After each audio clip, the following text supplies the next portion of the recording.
জনাব শেখ রুস্তুম আলী বিএনপির মোংলা উপজেলার একজন নিবেদিত পীর। মোংলা উপজেলার নেতৃত্ব অনেকদিন ধরে দিয়ে আসছেন। ঢাকার মহাসমাবেশ, বিভাগীয় সমাবেশ, জেলাভিত্তিক সমাবেশ কোনোটাই তিনি বাদ দেন না। এক দফা আন্দোলনে তিনি ছিলেন সোচ্চার। ফ্যাসিবাদী সরকারের যত রকমের জুলুম আছে তার উপর সেই অন্যায় অত্যাচার চালানো হয়েছে।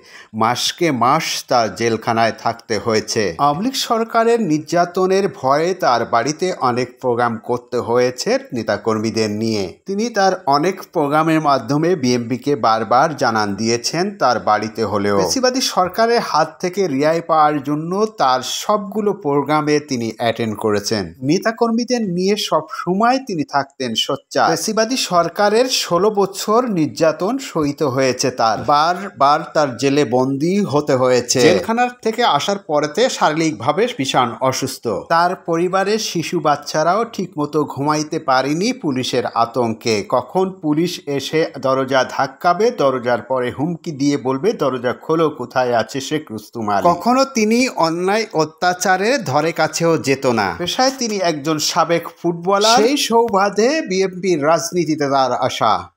ভদ্র এই নরম প্রকৃতির নেতাকেও ক্ষমা করেনি কখনো পুলিশ। বারবার তার বাড়িতে এসে পুলিশে হুমকি দিয়েছে। মনে প্রাণে সে বিএনপিকে ভালোবাসে। শারীরিকভাবে সে দারুণ অসুস্থ। ধারণা করছে পরিবার জেলখানা থেকে আসার পর থেকে সে শারীরিকভাবে ভীষণ অসুস্থ।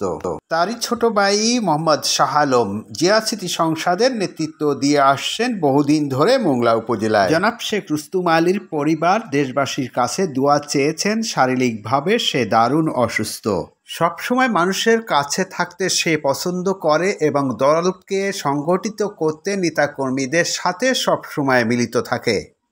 নেতাকর্মীদের নিয়ে সে সবসময়ই সংগঠিত থাকে। কখনো সে ভুল করে না জেলার প্রোগ্রামগুলোয় অ্যাটেন্ড করতে। সবসময় নেতৃত্ব দেয় সে সামনে থেকে এবং জনগণকে সাথে নিয়ে। তার শিশুকন্যার বক্তব্য ছিল এরকমই।